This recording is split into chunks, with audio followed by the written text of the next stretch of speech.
buenos días, buenas tardes también a los que estamos en América. Hoy os saludo desde Sao Paulo, Brasil, un lugar que ha dado a la historia del fútbol muchas cosas y por lo tanto me he venido aquí para retransmitir este singular evento en el que vamos a tratar de entender un poco esta simbiosis del mundo del dato, cómo se relaciona con la toma de decisiones, especialmente a nivel táctico y técnico en el mundo del fútbol. Y para ello, además de contar con mi pareja habitual en estos eventos, que es José Arturo, al que aprovecho a saludar. ¿Qué tal, José Arturo? ¿Qué tal se levantó nuestra querida Colombia? Hola Alex, por acá está haciendo bastante calor, todo muy bien, de re. Me alegro mucho que esté ahí nuestra querida Colombia. Hoy contamos con un singular invitado. Brasil ha dado muchos jugadores históricos. Hoy vamos a hablar también mucho del Mundial de Argentina. Imaginaros lo que es mezclar la técnica brasileña con el rigor táctico argentino y con el carisma europeo. El resultado es Gonzalo Colsa. ¿Qué tal, Gonzalo? Muy buenas, Alex. Vaya combinación, macho. Hay jugadores que nacen aquí en Sao Paulo, en Río de Janeiro, pero tú naciste en Ramales de la Victoria, un lugar singular del mundo que solo ha dado lugar a grandísimos jugadores de la historia del fútbol. Con Gonzalo, que no solo es una grandísima persona y un grandísimo conocedor del mundo del dato, es exfutbolista profesional. Sé que nos estáis saludando aquí, nos estáis viendo, personas que me han escrito para recordarme el tiempo que pasó Gonzalo en Valladolid. Saludamos a nuestros amigos en Valladolid. Gonzalo, también te están escuchando desde Palma de Mallorca, donde también dejaste una buena huella. Atlético Madrid y, por supuesto, ese escudo que lleva en su corazón, que nos va a enseñar ahora mismo, que es el del Racing, club en el que ahora mismo estás trabajando, ¿no, Gonzalo? Sí, aquí estamos. Estamos 7 de la tarde aquí en Santander y trabajando con los niños de la cantera y bueno, tratando de sacar más futbolistas para el primer equipo. Pues de eso vamos a hablar precisamente, de cómo Gonzalo, ahí veis su pizarra, que ese es el día a día de Gonzalo ahora. Gonzalo ahora le llamas ¿qué tal estás? Y déjame en paz que estoy analizando datos. Ahí veis todas las matrices numéricas que maneja para sacar talento de nuestra querida Cantabria. Y de eso precisamente queríamos hablar, de cómo utilizar los datos para tomar diferentes decisiones.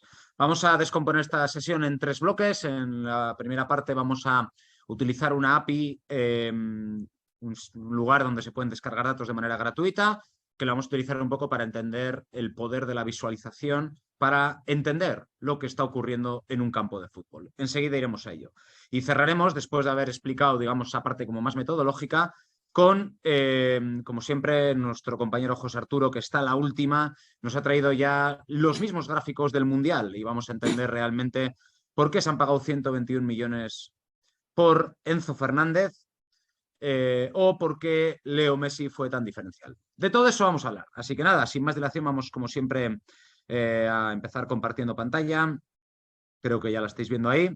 Y vamos a, en primer lugar, entender un poco el poder que tienen las APIs para ayudarnos a entender por dónde están pasando las cosas. Un buen amigo mío que sabe mucho de fútbol suele decir que en la televisión solo se ve el 1% de lo que ocurre en un campo de fútbol. Y él, básicamente, lo que viene a comentar con eso es que si de verdad quieres entender lo que ocurre en un campo de fútbol, tienes que apalancarte en datos. Hay muchas APIs que dan datos. Nosotros para esta sesión lo que hemos utilizado es la API de StatsBomb, ¿vale? Que tiene una parte gratuita. Os queremos muchísimo, pero humildemente aquí organizamos unos webinars con recursos propios, así que nos vais a disculpar que hayamos utilizado la API gratuita, pero si nos estáis escuchando personas de clubes, seguro que aquí podéis encontrar datos buenos e interesantes para entender mejor lo que pasa. Antes de descomponer la sesión, os hemos presentado aquí lo que llamamos, y este siempre es el primer paso en cualquier proyecto de datos, el modelo de datos, ¿vale? El modelo de datos son todos los datos que tenemos disponibles y cómo se interrelacionan entre ellos. Las APIs como StatsBomb, Opta y muchas otras, básicamente lo que te dicen es, para competiciones que tienen diferentes temporadas, los eventos, ahora hablaré de ello, que ocurren en un determinado partido. Un evento básicamente es una circunstancia, un acto, una acción que ocurre en un partido, ¿vale? Luego, de hecho, con Gonzalo traduciremos también incluso partidos que el propio Gonzalo vivió en Primera División y veremos cómo era un jugador que conducía el balón, eso es un evento, un jugador que interceptaba el avance del rival, eso es otro evento, o un jugador que driblaba, que ese es otro evento. Como veis, un conjunto de eventos que narran al final, en un punto determinado del campo, en un momento dado de ese partido, lo que está ocurriendo. Como veis, es tratar de hacer una cronología de lo que ocurre en un partido, acordándonos de esa metáfora que decíamos anteriormente, de que solo el 1% se ve en televisión. Bueno, quería hacer esta rápida entradilla para daros la bienvenida a todos y todas.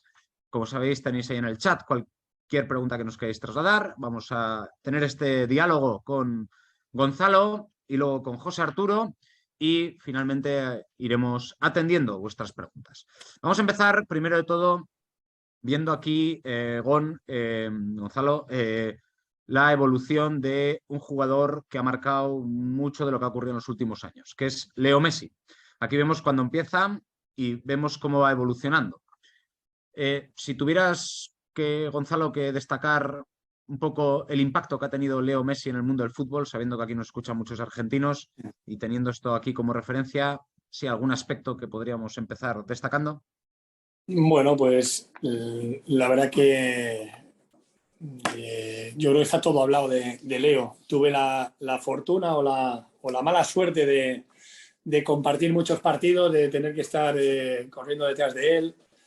En aquellos momentos que iniciaba ese gran Fútbol Club Barcelona, que lo ganó prácticamente todo y donde bueno, pues emergía este fenómeno que como vemos ya en estos mapas, cuando comenzaba, pues estaba por todos los espacios del campo. Bueno, era muy... tenía un juego mucho más dinámico, participaba de todos los ataques, y cómo ha ido evolucionando al jugador, al gran jugador que es, mucho más posicional, esperando su momento, conociéndose mucho más y dosificándose dentro de un campo. Y bueno, la verdad que ha sido pues una maravilla, ¿no? Disfrutar del campo y verle también por televisión y hacernos tan pequeños, ¿no? A los deportistas, ¿no? Había muchas veces que jugábamos en contra de él y veías que era imposible quitarle un balón o taparle o quitarles espacio y bueno, luego le veías jugando la Champions contra grandísimos equipos y sucedía lo mismo. O sea que aunque supieras y tuviera la lección aprendida, pues era un jugador bueno, pues, que era capaz de lo imposible, ¿no? Bueno, vamos a ir viendo esa evolución un poco con más detalle. Aquí tenemos diferentes temporadas de este extraterrestre, que es un poco lo que traduce lo que venía a decirnos Gonzalo, con lo que se llaman en estas APIs los vectores de disparo. ¿Vale? Las APIs de datos no solo te dan dónde está ubicado en un campo de fútbol, si es el sistema de referencias, interpretemos que es un campo de fútbol, te dan la latitud y la longitud en la que estás, consiguiendo ese sistema de referencias. Pero además, cuando es un evento de tiro, aquí os hemos dejado todos los tipos de tiro que tiene esta API, se puede ver un poco, vamos a decir, qué tipos de disparos exhibe cada jugador. ¿Vale? Una cosa que me queda clara, Gonzalo, viendo este tipo de mapas, es que este jugador no solo estaba en todos los sitios, sino que era un jugador, no sé si el término es vertical o muy, muy directo, ¿no? Porque en cuanto tenía ocasión, tiraba y además con bastante acierto, porque estamos viendo los vectores como prácticamente todos los disparos van a portería, ¿no, Gonzalo? Sí, además es que si ves en los mapas siempre tiene una interacción mucho más clara de derecha a izquierda, sobre todo los inicios jugaba a pierna cambiada, había jugadores muy importantes en ese Barcelona y ya le echaban una banda, aunque no le gustase mucho, y siempre pues eso tendía pues a meterse para adentro y armar ese disparo que era casi imposible. Y recuerdo de muchas imágenes y vivirlo en directo, tratar de cortarle y lanzarte para interceptar un disparo y lo tenía todo, ¿no? O lo tiene todo, porque era rapidísimo, porque era vertical, porque era muy habilidoso y porque armaba el disparo rápidamente y con bueno, pues una precisión impresionante, ¿no? En esta misma línea, otra de las características que tienen este tipo de APIs es devolverte el expected goals. El expected goals, que es una de esas métricas, uno de esos KPIs que también hemos explicado anteriormente en alguno de estos webinars, es una métrica que viene a medir un poco, oye, cuando tiras, cuál es la esperanza matemática de que eso acabe en un gol. ¿vale? Es una manera de explicar una métrica un poco más compleja. Bueno, hemos traído otros jugadores para no estar aquí hablando de Leo Messi. Esto era una manera solo de saludar a nuestros amigos argentinos. Pero aquí tenemos jugadores que también marcaron época en un momento dado de los que se hablaba menos, ¿no? Como un jugador como Rakitic. Ahí veis porcentajes que oscilan entre el 0 y el 1, ¿vale? Se entiende rápidamente que es una métrica que calcula rápidamente la probabilidad de que eso acabe en un gol, ¿vale? Aquí tenemos otro jugador con mapas parecidos dentro de un mismo club, como Jordi Alba, también claramente ocupando una parcela muy grande. Veis que estamos tratando de entender un poco todas las opciones que nos da esta API. O un Busquets, jugadores que también marcaban y ocupaban mucho espacio. Aquí no puedo sino acordarme de el anterior gran mediocentro español a la aparición de Sergio Busquets, que es Gonzalo Colsa. Gonzalo, ¿tú también tenías un mapa como este? Bueno, mi mapa yo creo que andaría por todos lados, ¿no? Porque era un caballo loco que andaba por todo el campo, que lo mismo estaba defendiendo dentro de la portería como atacando en área contraria. Pero bueno, al final la posición de un mediocentro es muy parecida, muy parecida. Busqué, ya le conocéis, que es y practicaba y practica un fútbol muy posicional, el 6 típico del Fútbol Club Barcelona, que siempre está bien posicionado, que juega pues, a pocos toques, bien colocado, bien perfilado, y que luego tiene una incidencia ofensiva muy pequeña, ¿no? Porque bueno, es el jugador que tiene que dar equilibrio y se tiene que mover en esas zonas del medio. Pocas veces tiene que desplazarse a las bandas porque es el jugador que tiene que dar equilibrio entre la defensa y ataque, ¿no? Y ahora pasamos a otro tipo de jugador y nuevamente lo que estamos tratando es de ver todas las líneas, ¿no? Porque es fácil siempre imaginarse el fútbol desde el delantero, ¿no? Yo creo que hay cierto sesgo en general en el fútbol a hablar del delantero, pero otro jugador también que, bueno, yo creo que ha marcado otro estilo también de juego, como Gerard Piqué, ¿no? Un jugador que además de ocupar mucho, un jugador que era muy, muy grande, digamos, físicamente y ágilmente, pero es que además también tenía bastante llegada, ¿no? No sé, Gonzalo, mi sensación a veces es que en el fútbol se están perdiendo este tipo de jugadores como tan polivalentes, ¿no? Tan de equipo, tan asociativos. Sí, a ver, es el peligro de todas las herramientas que, por ejemplo, nosotros en el fútbol formativo utilizamos, pero al final tenemos que dejar que el jugador se vaya evolucionando y no robotizar su comportamiento, ¿no? Está claro bueno, que habrá algunos que tengan más facilidad en el manejo de balón, en la salida, en el juego aéreo, pero tenemos que potenciar todas esas virtudes y trabajar esas carencias, pero no perder la esencia de cada jugador. Que esto nos ayude a tomar decisiones. Aquí está muy claro porque es Piqué, que le conocemos todos, jugaba en el Barcelona, jugaba de frente al diestro, tenía muy buen manejo, pero nos ayuda en el fútbol formativo, en el menos conocido, pues a tomar decisiones con jugadores, el porcentaje de aciertos, qué es lo que hace, qué comportamiento tiene en cada momento de partido, pero no podemos robotizar al futbolista y que pierda pues, lo que es, ¿no? Y este es otro robot. Este es Leo Messi. Literalmente lo que nos has dicho antes, ¿no? Un jugador que creaba ocasiones de todos los sitios.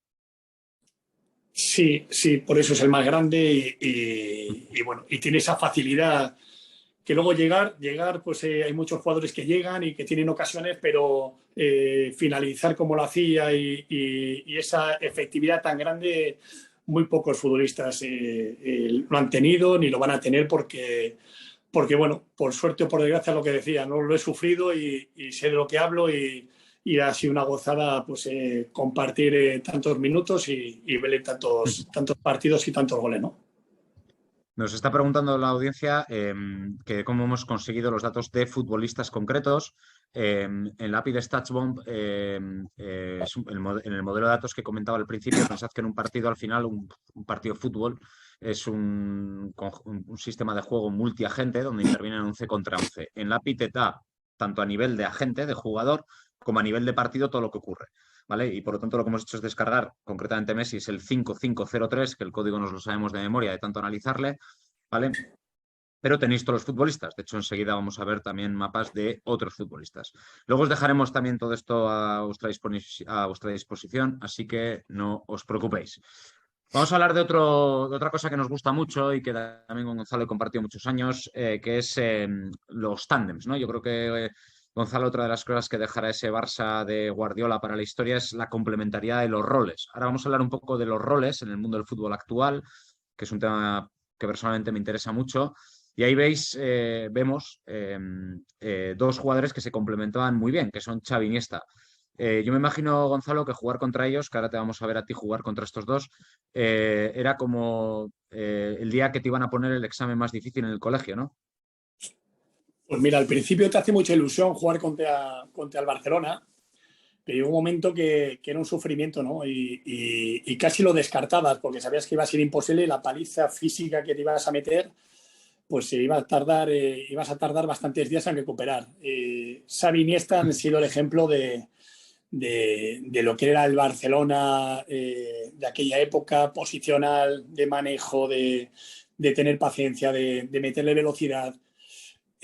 Aquello no volverá porque era otro fútbol, eran otros jugadores y todo ha evolucionado. Y quizá pues a Xavi y Iniesta les costaría, quizás no, porque tenían una calidad tan grande, pero bueno, pero les faltaba pues esa condición física que a día de hoy es tan importante en el fútbol, ¿no?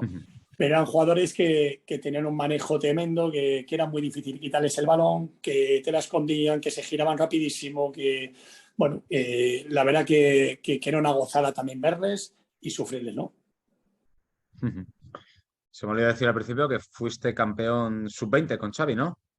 Sí, jugamos Con España. juntos con España, sí, en Nigeria, sí. Sí, sí. En Nigeria ganasteis un mundial sub-20. Ganamos el Mundial Sub-20 y a Xavi, que hizo un torneo espectacular, pues no le dieron ni el Balón de Oro, y bueno, fue ya el resurgir de Xavi, ya cuando aquello ya empezaba ya con Van Gaal a asomar el primer equipo, y yo creo que después de aquella Copa del Mundo empezó a surgir lo que llevaba Xavi, bueno, pues que estuvo muchos años también en la sombra, que le costó mucho salir en el Barcelona porque físicamente no encontraba su punto, pero con la llegada de Rijkaard y de Guardiola, pues ya se vio el mejor jugador del mundo, ¿no? Ahí veis que Xavi solo ha jugado con Iniesta y con Gonzalo Colsa ahí en el medio campo. Ahí Como está. veis, hoy tenemos un auténtico invitado estelar. Bueno, vamos a pasar al siguiente punto. Hemos hablado ya de la parte más posicional. Ya veis que en estas APIs, que repito, luego os dejaremos, que veo que hay alguna pregunta adicional. Luego vamos a dejar incluso el script para hacer esa descarga del API de Statchbomb, o sea que no nos preocupemos de ello. Vamos a cambiar ahora de tercio porque Gonzalo ya nos ha adentrado un poco en este fútbol moderno. El fútbol ha cambiado mucho. En los últimos años, ese conjunto de herramientas que han ido apareciendo para tecnificar un poco toda esta preparación desde los 8 años, podemos decir, Gonzalo, hasta los 18, pues hace que de alguna manera se construya cierto determinismo en esos planes de preparación y por lo tanto empiezan a aparecer jugadores que son más polivalentes, que pueden adoptar en un partido de fútbol diferentes roles. A mí me suele gustar, Gon, un ejemplo que es Oleksandr Zinchenko, porque Guardiola ha escrito mucho de este jugador, Mikel Arteta, ahora en el Arsenal, que es donde la ha llevado, también ha hablado mucho de este jugador, porque aparentemente uno podría decir que es el lateral izquierdo, pero en realidad hay muchos partidos y ahí veis toda esa parte que ocupa, se encarga de ser ese tercer mediocentro que construye juego. Esto en el Arsenal actual, junto a Thomas, a Saka, se ve muy claramente que son jugadores que les ha reforzado mucho. Y aquí tengo buenos amigos del fútbol, como Gonzalo, que suelen hablar del fútbol moderno como un fútbol donde tienes que adoptar diferentes roles. Ya no eres tanto una posición, sino que eres un jugador que desarrolla diferentes roles. No sé si en esto nos quieres aportar algo más, Gonzalo, antes de ver diferentes ejemplos. Sí, más que jugadores polivalentes, jugadores que se sepan adaptar a lo que surge en cada momento, ¿no? Que tomen decisiones, que tomen buenas decisiones en función de lo que te propone el equipo contrario. Eso es lo que tenemos que aspirar, ¿no? Ya no solamente un entrenador, sino yo como director del fútbol base, lo que quiero es que, bueno, pues que los jugadores entiendan, ¿no? Que por supuesto que tienen que saber controlar un balón, dar un pase con el interior, pero también defender, también meterse por dentro, no siempre decidirse la misma acción. Por ejemplo, en este caso de Zinchenko, pues que muchas veces creará la superioridad metiéndose por dentro, que eso es algo que Guardiola creó con su Bayern, con Lahm en el Bayern de Múnich, que, bueno, pues, que fue una novedad, ¿no? Igual que su forma de jugar en el Barcelona fue también un cambio radical, ¿no? pero que al final todo viene bien, siempre en el contexto que lo vayas manejando, y que el propio jugador tiene que tomar decisiones en función de lo que te propone muchas veces el contrario, ¿no?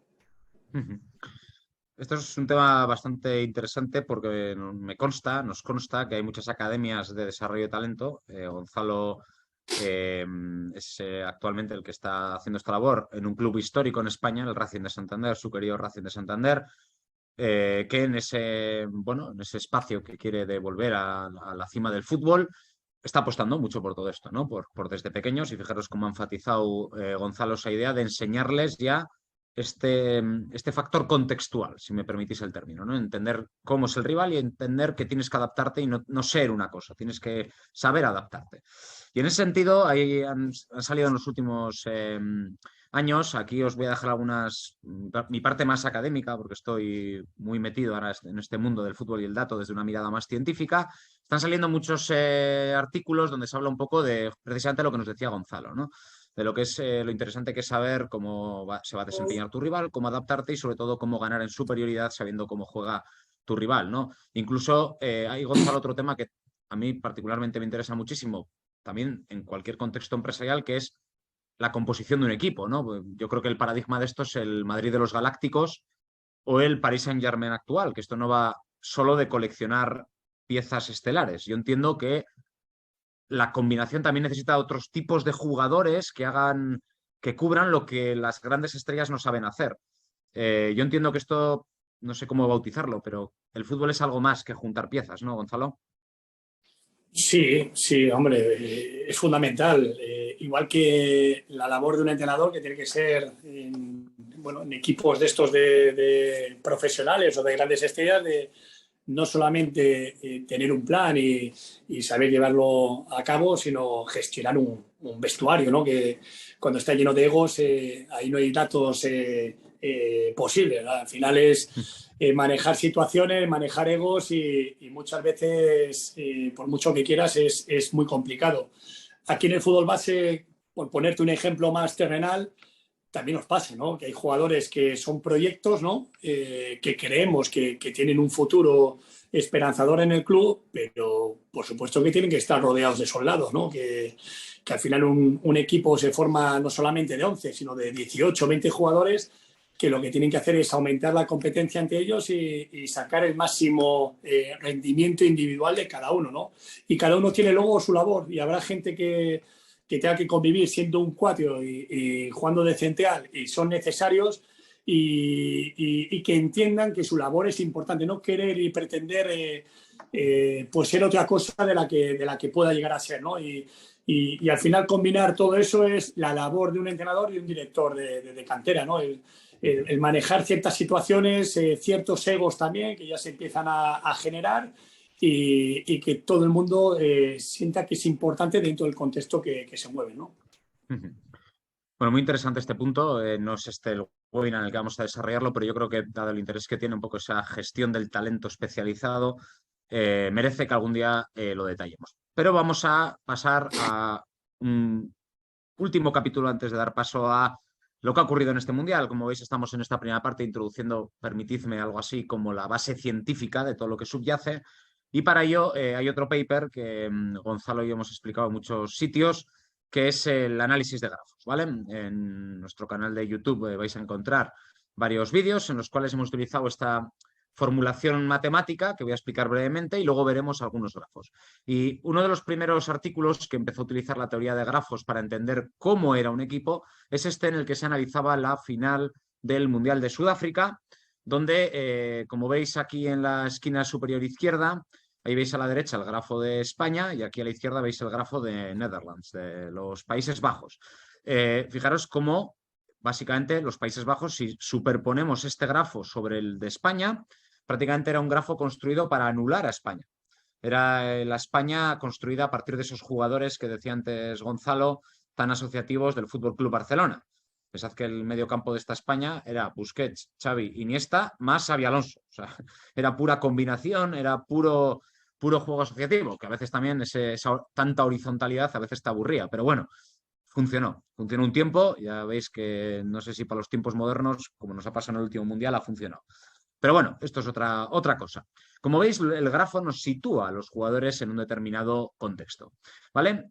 Los grafos, hace ya 4 o 5 años hubo un reportaje en El País. Para los que nos escuchéis desde América, El País es el principal medio de comunicación, principal periódico de España, también en algunos países de América.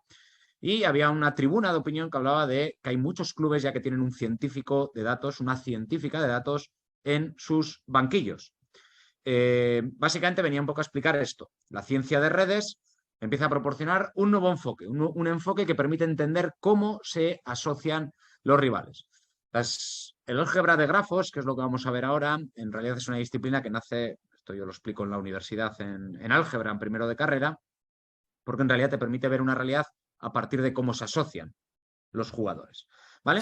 Que es un poco lo que veíamos aquí, de cómo se asociaban los jugadores de España, con independencia de dónde se posicionen. Es algo así como entender quién busca a quién. Es algo así como detectar automatismos, porque entiendo, Gonzalo, que cuando estáis entrenando ensayáis automatismos entre jugadores, ¿no?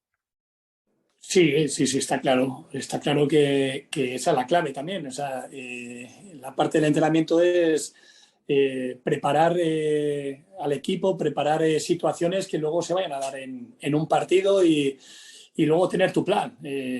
Como tú decías, esta selección que es la que gana el Mundial contra Holanda, básicamente, pues la esencia es la que traía el Fútbol Club Barcelona, mucho más mejorada y con jugadores bueno, que combinaban por dentro y daban mucho más profundidad en los laterales, pero que luego llegaba un momento que jugaban de memoria, ¿no? 4 jugadores como los que se han enumerado, jugando por dentro, teniendo la posesión, jugando en corto, sin tener prisa, moviendo al equipo contrario, pues bueno, al final las combinaciones son infinitas y lo que provocaba es que el equipo contrario pues acabase, bueno, que no sabía ni dónde estaba, ¿no? Bueno, vamos a entender entonces un poco todo esto con los diferentes roles, que todo esto venía de un inicio de esta conversación cuando hemos hablado del rol de un jugador. Como bien nos explicaba ahora Gon, esos automatismos lógicamente hacen que juegues de memoria. Cuanto más juegues de memoria, cuanto más conozcas a tus compañeros, evidentemente más eficiente, más rápido circula el balón y por lo tanto más rápido puedes avanzar líneas del rival, ¿no? Aquí vemos un jugador absolutamente central, ¿no? Lo bueno que tienen estas APIs es que hay un evento que es muy utilizado, es lo que precisamente narraba ese artículo del País, que es el evento pase. Voy a preguntar a Gonzalo por el fútbol moderno, porque, a ver, yo no soy ni mucho menos un experto en disposiciones tácticas, pero bueno, me va quedando claro que, sobre todo igual, pues, dado el tremendo crecimiento que ha experimentado la Premier en los últimos años, de alguna manera esos jugadores que acaban yéndose a la Premier por pura factor atractor del dinero, pues se van llevando más a un fútbol físico, a un fútbol vertical, a un fútbol directo.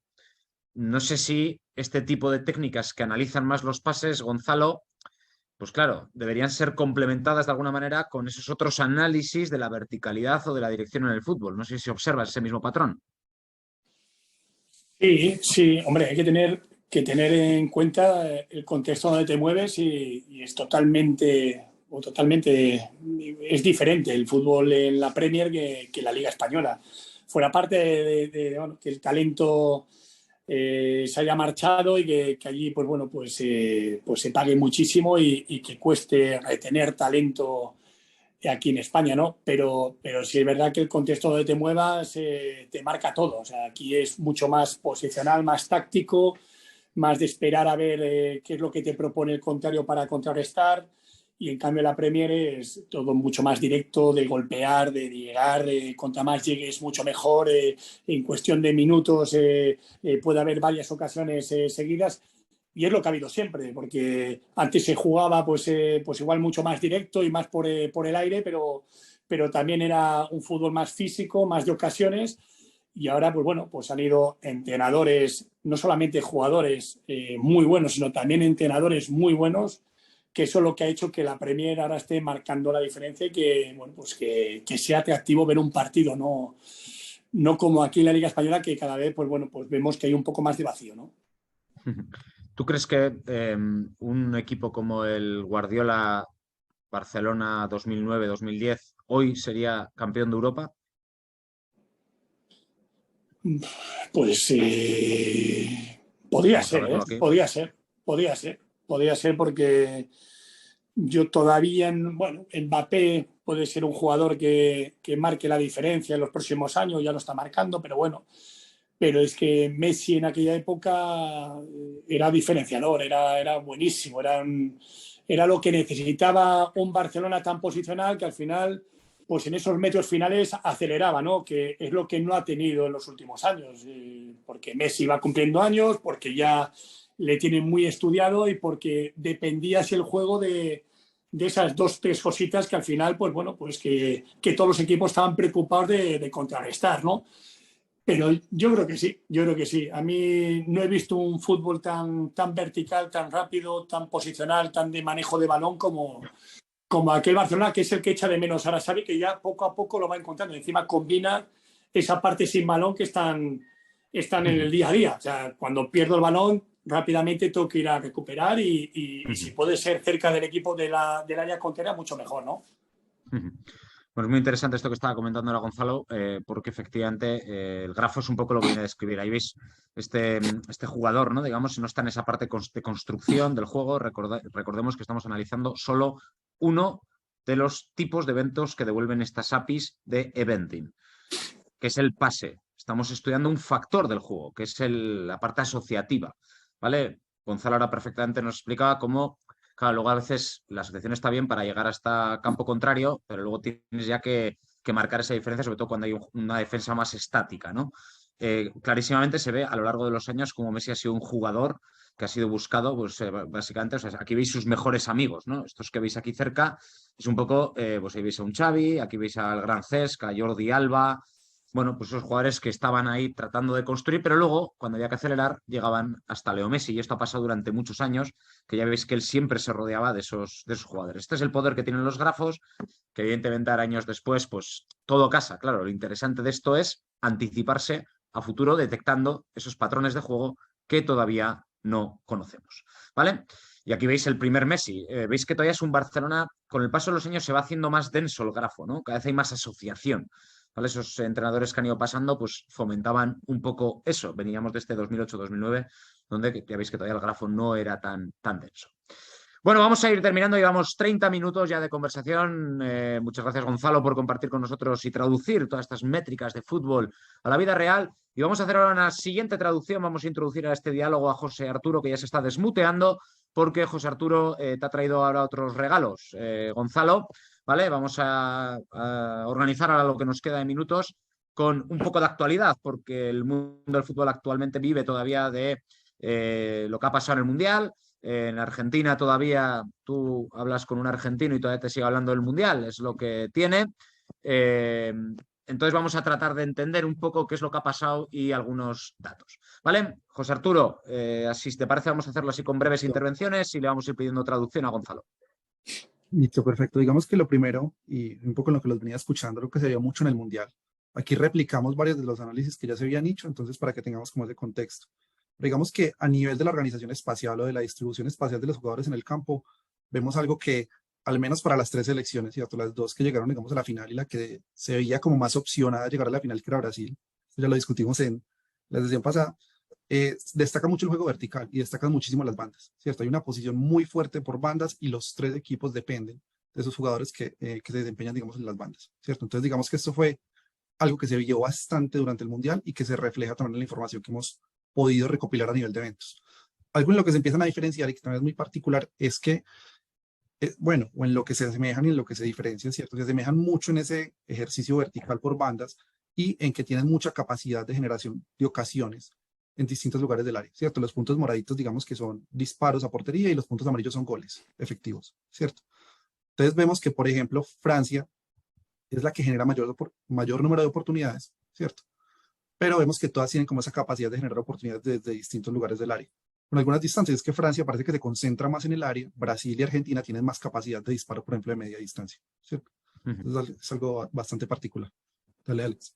Ahora que hablamos de disparos de media distancia, si pensáis que el mejor gol que se ha marcado en el Parque de los Príncipes es de Leo Messi, estáis equivocados. Luego sabremos quién metió el mejor gol de la historia del Parque de los Príncipes de media distancia. ¿Vale? Enseguida veremos ese vídeo y podéis ir investigando si queréis. Efectivamente, muchísimas gracias, José Arturo. Gonzalo, eso es algo que, por ejemplo, en los últimos años, por ejemplo, igual ha ido apareciendo con un Fede Valverde, ¿no? Que se planta todos los años con 8 o 10 goles, que le suma, pues nadie a veces cuenta, ¿no? Un jugador tipo Valverde, pero joder, regularmente te está marcando 8 o 10 goles. Esos son juegos, no sé si vienen más de América Latina, porque es verdad que siempre son jugadores así como de esos tiros, si lo estamos perdiendo en Europa, no sé, ¿qué opinas? Sí, sí, al final bueno, es lo que hablábamos al principio en un equipo tienes que tener un poco de todo, ¿no? Tienes que tener jugadores que desborden, jugadores bueno, que trabajen dentro del área y que se sepan desenvolver y tengan buen juego aéreo o tener alguno en el banquillo que en un momento dado te pueda desatascar un partido.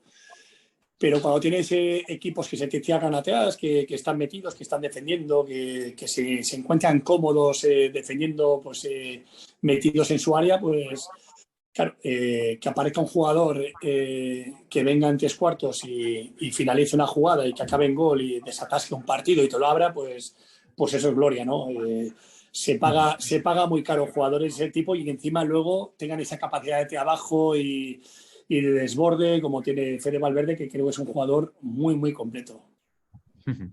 Muy, muy de acuerdo con todo eso. José Arturo, ¿qué nos quieres decir aquí? Porque parece que esto es como fases del partido, ¿no? Sí, también algo que eso es en el caso de Argentina que me pareció bastante particular y es esa distribución espacial también parece que cambiara dependiendo del momento del tiempo del juego, ¿cierto? Es decir, tiene mayor sentido que yo haga una presión más extendida durante los primeros minutos del juego o tal vez no, ¿cierto? Y tal vez estoy reservándome o guardándome para otros momentos y luego estallar más adelante. Eso en el caso de Argentina se ve bastante, ¿cierto? Es decir, es curioso, pero el mayor número de oportunidades de gol y los mayores goles que digamos hizo Argentina los hizo durante el segundo tiempo, ¿cierto? Y si vemos la distribución espacial, también vemos una captura, digamos, sobre todo por la banda derecha, que era precisamente donde estaba jugando Messi, con mayor fuerza durante los segundos tiempos, ¿cierto? El primer tiempo parecía un poco más estable, más tranquilo, más reposados en la parte de atrás. En el segundo tiempo veíamos como ese desenvolvimiento o esa extensión por la banda derecha. Y en el caso de los tiempos extra, también pues tiene muchísimo más sentido que parece que hay más dispersión. Por ejemplo, en el segundo tiempo extra, donde tal vez los jugadores ya están profundamente cansados, entonces hay más dispersión y digamos menos capacidad de correr a cubrir áreas. Y en el caso del primer tiempo extra también vemos lo mismo, ¿cierto? Que hay como esa estabilidad, decirlo así. Entonces me pareció bastante particular el hecho de que esa dinámica posicional también depende, digamos, del momento del juego en el que estamos. Tiene bastante sentido. En este sentido, José Arturo, aquí nos pones a Kylian Mbappé y nos pones un campo. ¿Qué nos quieres Sí, decir? sí, digamos que también queríamos digamos, como destacar a las tres principales figuras del Mundial, ¿cierto? Que fueron Mbappé, Enzo y Messi, y tratar de entender precisamente ese desempeño y ese premio asociado al desempeño. Entonces, algo bastante particular con Mbappé es que Mbappé se ganó la bota de oro, ¿cierto? Fue el goleador indiscutible del Mundial, pero su posicionamiento parece que fuera el de un goleador natural, ¿cierto? Por la punta izquierda permanentemente todo el tiempo, ¿cierto? Sin embargo, si quieres, Alex, seguimos, porfa. Cuando miramos el caso de Messi, que es la diapositiva que sigue, hay algo bastante particular y es precisamente el hecho de que es el mejor jugador del partido, también digamos, hizo muchos goles, ¿cierto? Pero además de eso participó permanentemente, ¿cierto?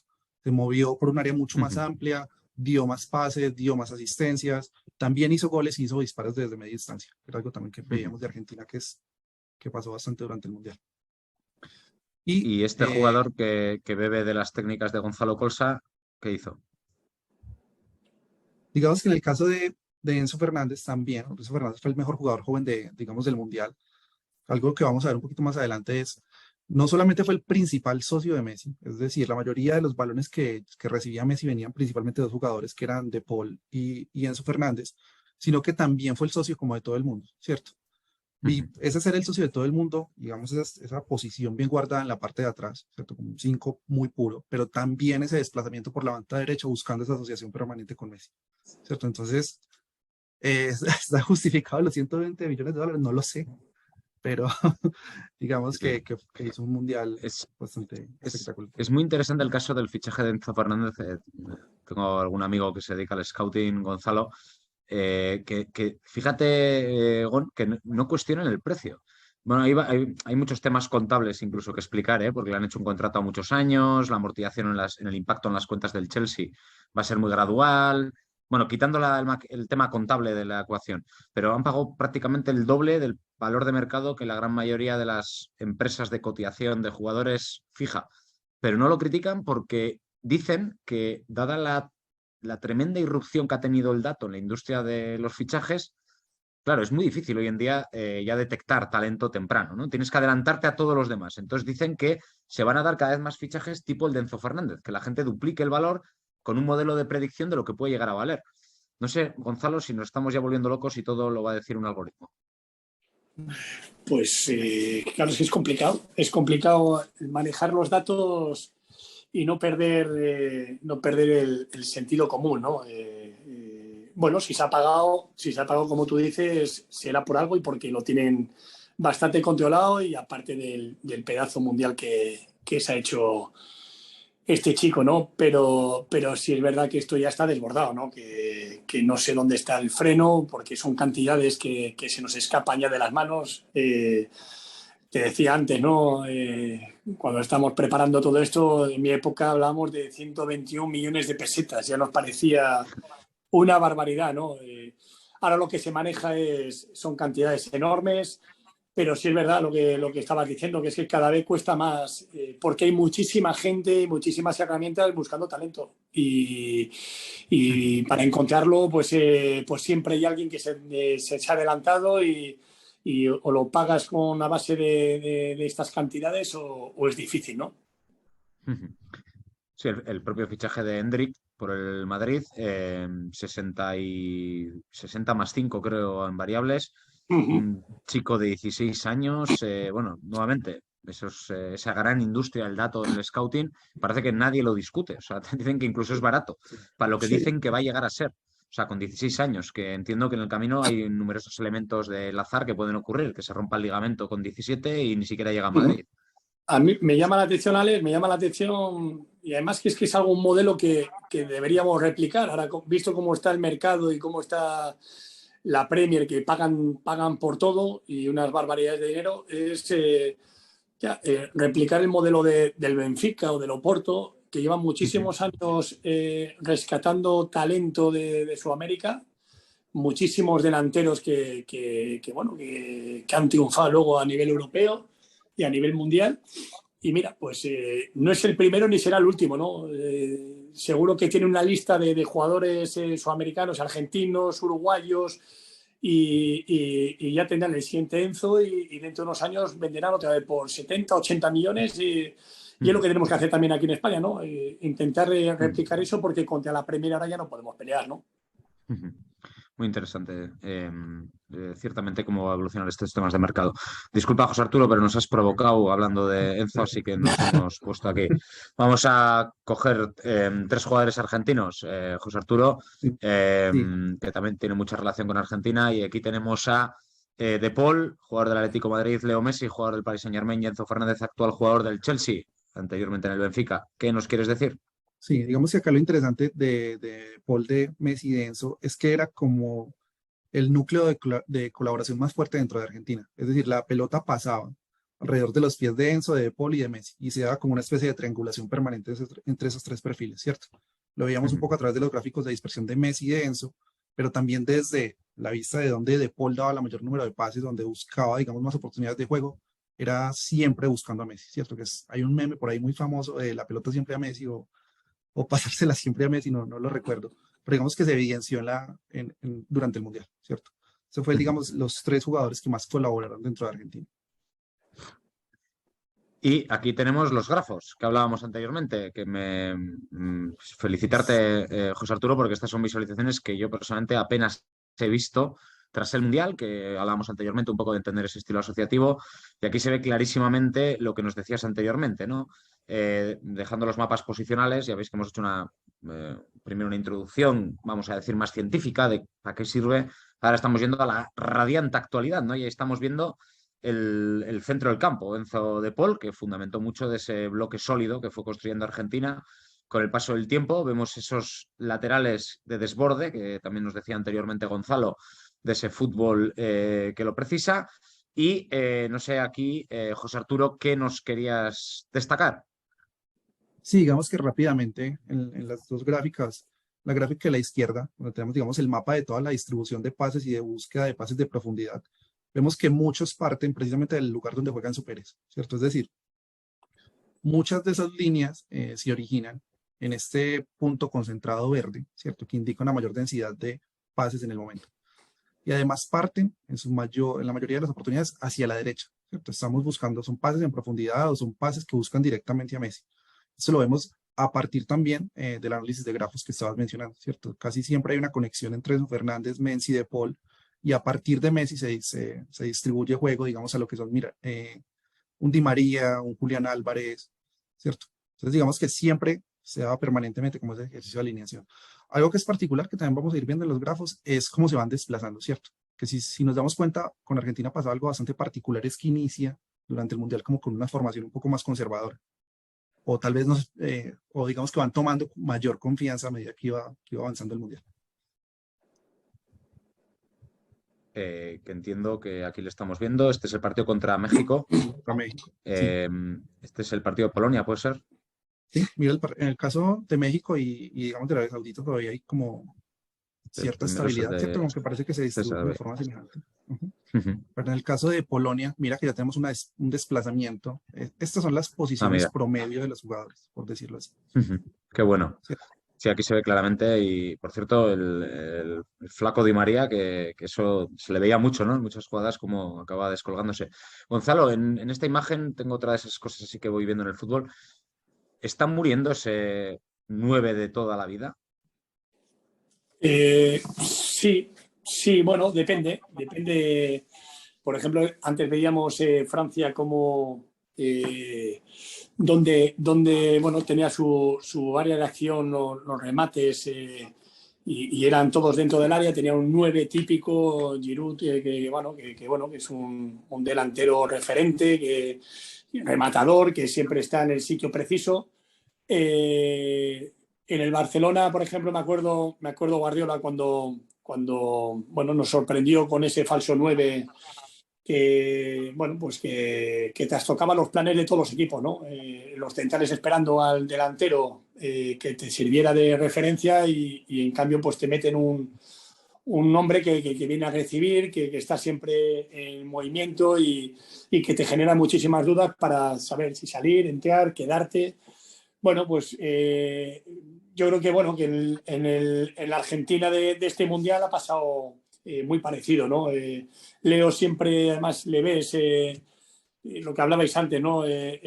Cómo ha sabido dosificarse con el paso del tiempo y cómo, bueno, pues en momentos del partido prácticamente se los pasan dando, ¿no? Mirando en qué momento o en qué situación me tengo que colocar para poder recibir la pelota, ¿no? Y eso para la defensa contraria es muy, muy complicado, ¿no? Porque no puedes perder de vista, pero tampoco puedes estar parado y no estar pendiente del juego, ¿no?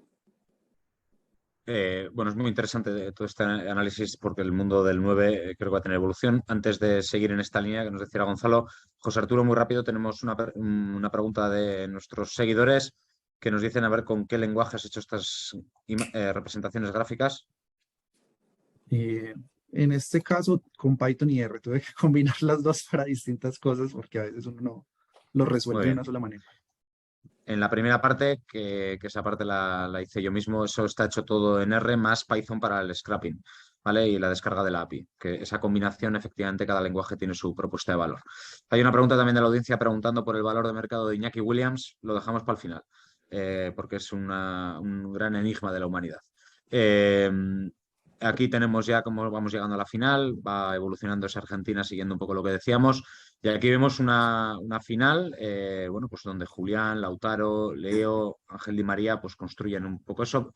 Es clarísimo lo que se ve de Enzo y de Paul, en todos los partidos, como estaban ahí fijos en el centro, ¿eh? Un bloque muy sólido. Estamos llegando ya al final, puntuales a nuestra cita siempre, 50 minutos, pero quiero hacer un par de preguntas finales. La primera cuestión, José Arturo. Has dicho antes que el punto en el que estás situando en el grafo al jugador es la posición media. Hemos explicado anteriormente que en la API podemos descargar las posiciones. Luego has sacado la media. Entiendo que es una manera de representar dónde es esperable que acabe ese jugador. Sí. Y Gonzalo, en esta misma línea, ¿crees que el mundo del fútbol va a ser más estático de lo que viene siendo o más dinámico? Quiero decir, ¿estas posiciones medias estáticas previsibles es lo que nos espera o eso que has citado anteriormente del contexto adaptativo, digamos, de los partidos va a ser lo que venga?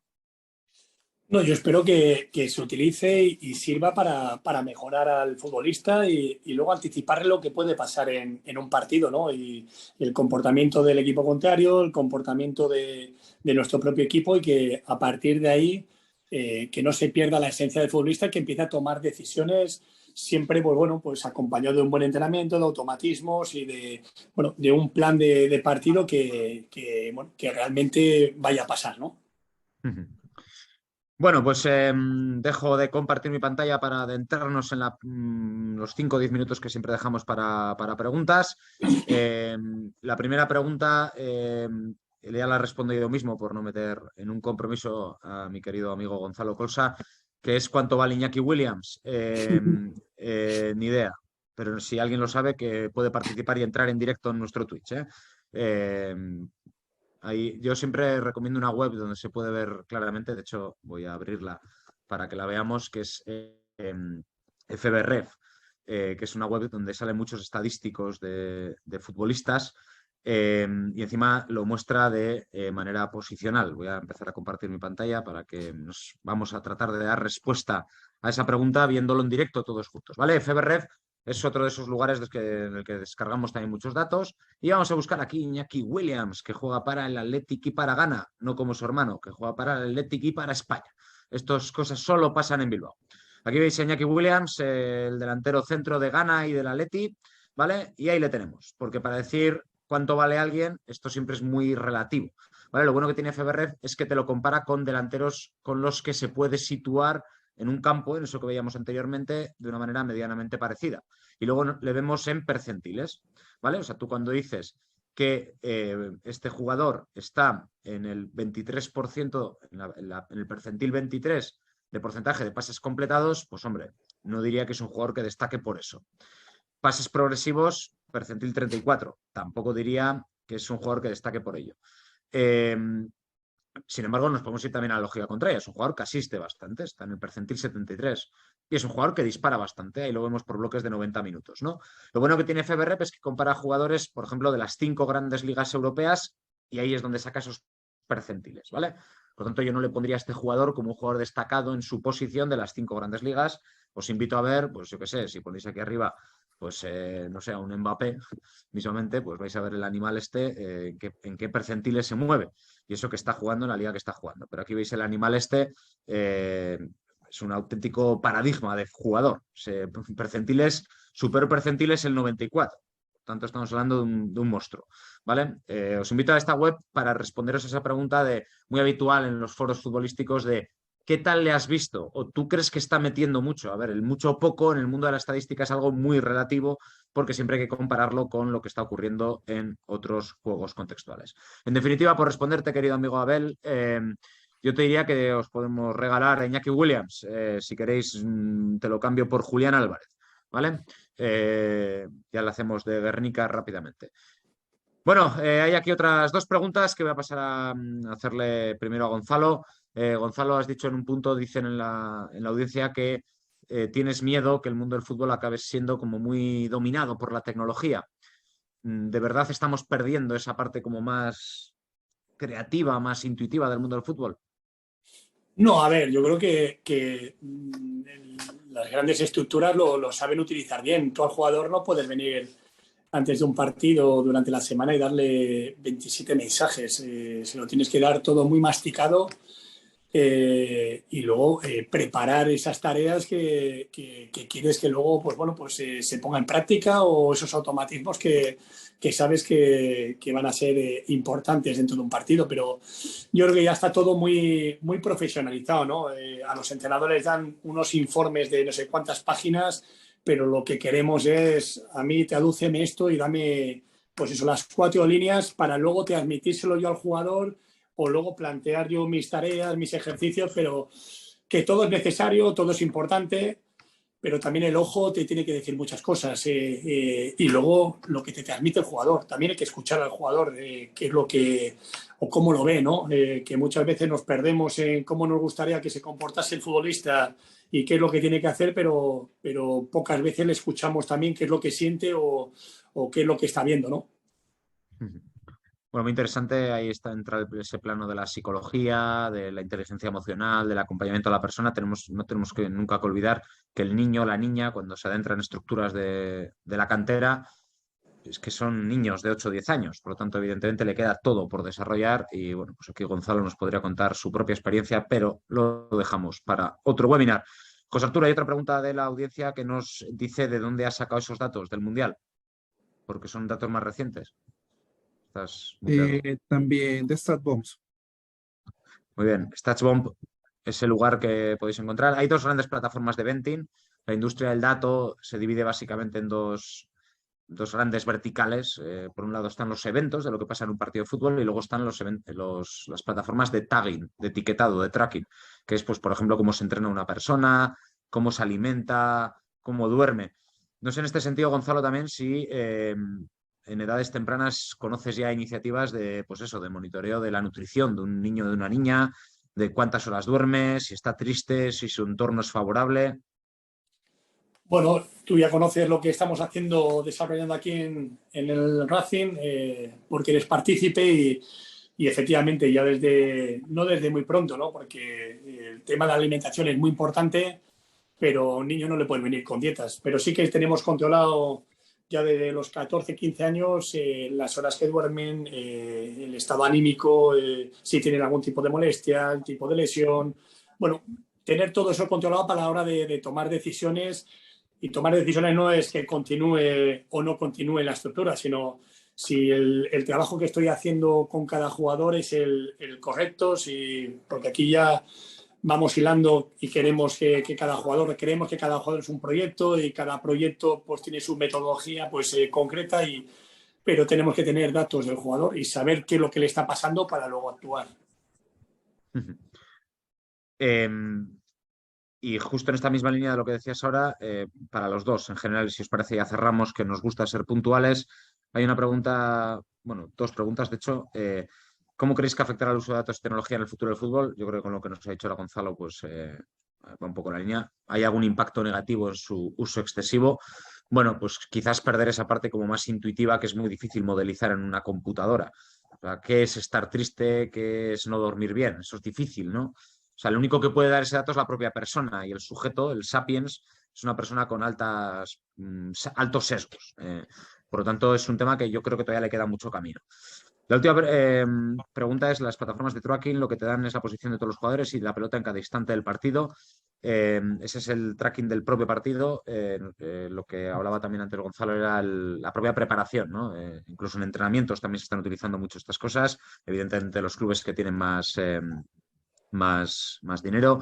Y luego también están todas las tecnologías de captura de los biorritmos, que también hay muchas tecnologías israelíes entrando muy fuertes aquí en el fútbol español. Bueno, yo creo que con estas preguntas que ya de alguna manera hemos respondido, si os parece, vamos a terminar, salvo que queréis añadir algo adicional. Como siempre, muchísimas gracias, José Arturo, por tu generoso esfuerzo y por tu radiante actualidad. Tenemos ahí un científico de datos en el mundo del fútbol. Venga a traernos novedades y muchísimas gracias, Gonzalo, por todo lo que nos has compartido, toda la práctica, ¿no? De todo esto, que no queríamos que hoy fuera una sesión de pura ciencia, queríamos que fuera de práctica y ahí veis un club que le tendremos pronto de nuevo en la Primera División Española, que ya está aplicando todo esto. Y nada, a todos los que nos estéis escuchando, muchísimas gracias por estar hoy aquí. A los que veis esto en diferido, también gracias por vuestro interés. Y si no hay más preguntas ni más comentarios, si os parece, vamos a detenernos aquí. Y como siempre, será un placer seguir compartiendo espacios para hablar de esta fascinante industria del fútbol junto con el dato. Hasta la próxima. Gracias, Gonzalo. Gracias, José Arturo. Hasta luego, Hasta gracias. luego, muchas gracias.